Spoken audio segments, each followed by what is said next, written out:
passons aujourd'hui au 6e article de notre credo. Après donc la résurrection d'entre les morts, 6e article, je crois en Jésus-Christ, qui est monté aux cieux, est assis à la droite de Dieu, le Père Tout-Puissant. C'est là le 6e article.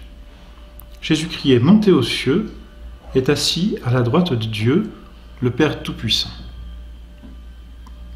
Après sa résurrection, notre Seigneur est resté 40 jours encore sur la terre. 40 jours au cours desquels notre Seigneur est resté auprès de ses apôtres, d'abord pour manifester la vérité de ses apparitions et la vérité de sa résurrection tout particulièrement. Notre Seigneur leur a montré, manifesté son corps, comme nous l'avons vu, les preuves de sa résurrection. Ensuite, notre Seigneur a achevé d'instruire ses apôtres, et puis enfin, il a constitué son Église. Et c'est Saint Jean qui nous rapporte ça dans le chapitre 21 de son évangile. Notre Seigneur a constitué son évangile, son Église, pardon. Il a d'abord pardonné à Pierre son triple reniement et l'a établi chef de toute l'Église, premier vicaire de notre Seigneur sur la terre. Cela se passe au bord du lac de Tibériade. Après la pêche miraculeuse, notre Seigneur prend à partie Saint-Pierre et l'appelle Simon, fils de Jean, Bar Yona. Simon, fils de Jean, m'aimes-tu plus que ceux-ci, montrant ses apôtres.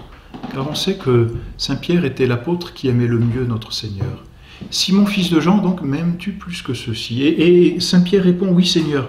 Mais cette fois, sans aucune prétention, Saint-Pierre répond, oui Seigneur, vous savez que je vous aime. Vous voyez, autant jusqu'à présent, Saint-Pierre disait à notre Seigneur, combien même tous vous abandonnerez, moi je resterai avec vous, moi je serai là auprès de vous. Il y a beaucoup de présomption chez Saint-Pierre. Ici, il y a une grande humilité. Il ne dit pas « je vous aime », il dit « vous savez que je vous aime », manifestant par là que notre Seigneur sait mieux que lui. Alors c'est un acte d'humilité, premier acte d'humilité finalement, par lequel notre Seigneur répare sa première faute, son premier reniement. Alors notre Seigneur lui dit « paie mes agneaux ».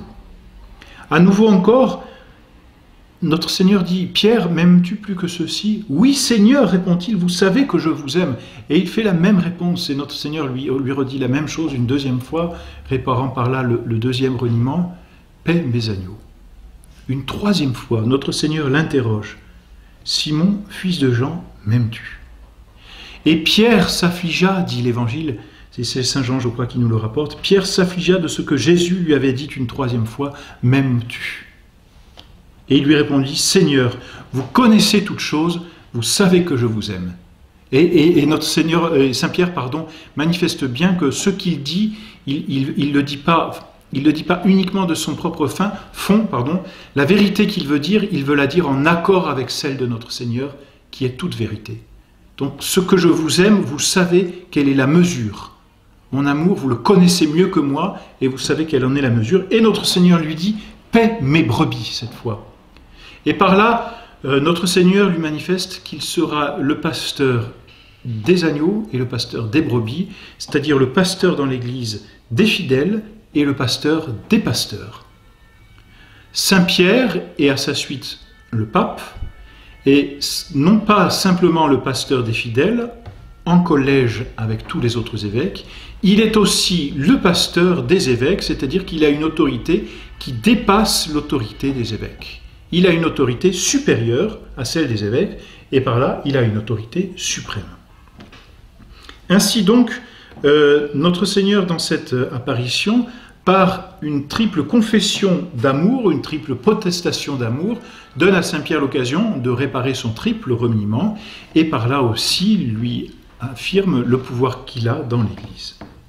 Et puis ensuite, notre Seigneur va confirmer ses apôtres dans la dignité d'apôtres, justement, de pasteurs de l'Église, en leur disant « Toute puissance m'a été donnée au ciel et sur la terre », et notre Seigneur manifeste encore qu'il est Dieu, là, « Et allez donc enseigner toutes les nations, les baptisant au nom du Père et du Fils et du Saint-Esprit, leur apprenant à garder tout ce que je vous ai commandé, et voici que je suis avec vous jusqu'à la fin, tous les jours jusqu'à la fin des siècles. » Notre Seigneur, en disant cela à ses apôtres, les investit de cette triple fonction qu'ont les évêques.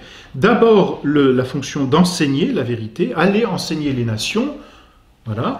Ensuite, la fonction de sanctifier, et nous le reverrons, de donner les sacrements, les baptisant au nom du Père et du Fils et du Saint-Esprit. Et enfin, la troisième fonction, la fonction de gouverner, en prescrivant les règles de conduite, leur enseignant, leur apprenant à garder, c'est-à-dire à garder dans les faits, dans les conduites, dans les mœurs, à garder tout ce que je vous ai commandé. Et c'est là donc la preuve que les apôtres ont aussi le pouvoir de commander. Donc voilà comment notre Seigneur établit son Église, fonde son Église, donne à Saint-Pierre la suprématie, paie mes agneaux, paie mes brebis, mais donne aussi aux pasteurs, et donc aux apôtres et aux évêques qui seront leurs successeurs, eh bien ce véritable pouvoir de commander dans l'Église, qui est triple, le pouvoir d'enseigner, le pouvoir de sanctifier et le pouvoir de régir, de gouverner. Et aussi notre Seigneur leur remet encore le pouvoir d'effacer les péchés. C'est d'ailleurs ce pouvoir, c'est d'ailleurs la première chose qu'il leur donne le soir de sa résurrection. Il leur dit « Pax vobis, la paix soit avec vous ». Et ensuite, notre Seigneur leur donne le pouvoir de remettre les péchés, fruit de sa résurrection, fruit de sa passion, puisque par sa passion, notre Seigneur nous a rachetés, nous a remis en amitié avec Dieu. Or, le sacrement de pénitence, aujourd'hui appelé sacrement de réconciliation, mais bon, peu importe, le sacrement de pénitence, c'est ce sacrement qui remet l'âme en amitié avec Dieu si elle avait perdu la grâce par le péché mortel. Donc notre Seigneur donne encore à ses apôtres ce pouvoir de pardonner ceux à qui vous remettrez les péchés, ils seront remis, et ils seront retenus à ceux à qui vous les retiendrez. Voilà donc pour les 40 jours que notre Seigneur passe encore sur la terre. Et puis ensuite, notre Seigneur va monter au ciel. Alors, il mange avec ses apôtres, et puis ensuite, notre Seigneur va, après ce dernier repas, au Cénacle, probablement, ce même Cénacle où avait eu lieu la Sainte Seine, notre Seigneur, tout comme au Jeudi Saint, du reste, si l'on peut dire, mange avec ses apôtres, et là se rend au jardin de Béthanie, au mont des Oliviers, et comme le pendant de la Seine, c'est-à-dire au moment de sa passion, notre Seigneur a été humilié, ici on a exactement d'une façon parallèle, notre Seigneur va reproduire comme la même chose. Jeudi Saint, il va au jardin des Oliviers, il est humilié, sa divinité disparaît, et jusqu'à la mort de la croix. Et là, au jour de l'Ascension, notre Seigneur va au jardin des Oliviers, après le repas avec ses apôtres, mais cette fois, c'est son humanité qui disparaît, qui est assumée par sa divinité, il monte au ciel. Alors notre Seigneur se rend au jardin de Béthanie, au mont des Oliviers, et là, il va être glorifié dans son Ascension. Et alors, c'est assez admirable parce que notre Seigneur monte aux cieux, et en montant, il les bénit, ou plutôt en les bénissant, il monte. Et manifeste par là son action au ciel, qui est une action de bénédiction. Notre Seigneur passe désormais son temps à nous bénir, c'est-à-dire à dire du bien, c'est cela étymologiquement, le mot bénédiction, benedicere, dire du bien, mais aussi à nous envoyer des grâces. Il est au ciel pour nous bénir, c'est-à-dire pour nous envoyer des grâces. Alors il monte au ciel, et le mystère, c'est qu'il disparaît. Les apôtres le voient bien monter au ciel, il s'élève, et tout à coup il disparaît, et les apôtres restent les yeux fixés au ciel. Il n'y a plus rien dans le ciel, pourtant ils sont là. Alors deux anges leur apparaissent. Deux anges leur apparaissent et leur disent « Mais hommes de Galilée, pourquoi demeurez-vous là, les yeux fixés au ciel? Ce Jésus qui, du milieu de vous, a été élevé au ciel, viendra de la même manière que vous l'y avez vu monter. » Jésus est donc monté au ciel. Et c'est normal, il devait être loué. Il monte en roi victorieux. Il monte acclamé par les anges. Il monte triomphant, tirant à lui la captivité captive, comme dit la liturgie, c'est-à-dire il tire à lui, avec lui, toutes les âmes justes de l'Ancien Testament qui attendaient cet instant que le ciel fût ouvert pour aller eux aussi au ciel. Et puis notre Seigneur avait un corps glorieux, et donc il convient que le lieu soit adapté au corps, et comme notre Seigneur a un corps glorieux, il convenait qu'il eût un lieu glorieux, et ce lieu c'est le ciel. C'est un lieu proportionné à son corps. Notre Seigneur monte au ciel, et puis disparaît aux yeux des apôtres, qui eux donc restent sur la terre, mais notre Seigneur n'est plus au milieu d'eux.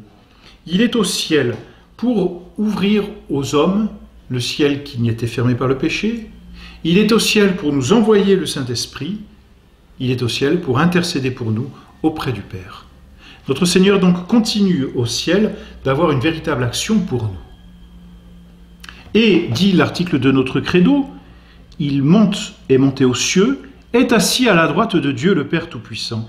Notre Seigneur va s'asseoir à la droite. La position assise est une position de repos d'abord. Notre Seigneur a terminé son œuvre, il peut se reposer pour l'éternité. Tout est achevé comme il l'avait dit, sa rédemption est terminée. Il ne fait qu'en appliquer les fruits maintenant sur les âmes, donc il s'assoit. Et puis la position assise est aussi la manifestation de ce qu'il est roi et juge dans le ciel. Notre Seigneur est véritablement roi. Je suis roi, dit-il à Pilate, n'est-ce pas? Voilà pourquoi donc il est assis. C'est un signe de repos et un signe de royauté et de juge. Et puis, notre credo précise, assis à la droite de Dieu. Pourquoi?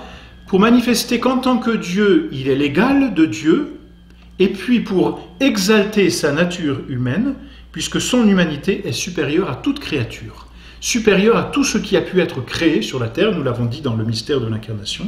C'est la raison pour laquelle son humanité même est assise à la droite de Dieu, c'est-à-dire qu'elle est là à l'égal de Dieu, élevée au-dessus de toute créature, au-dessus même des anges, au-dessus même de la très sainte Vierge Marie, parce que cette créature est absolument parfaite. Voilà donc pour ce 6e article de notre credo.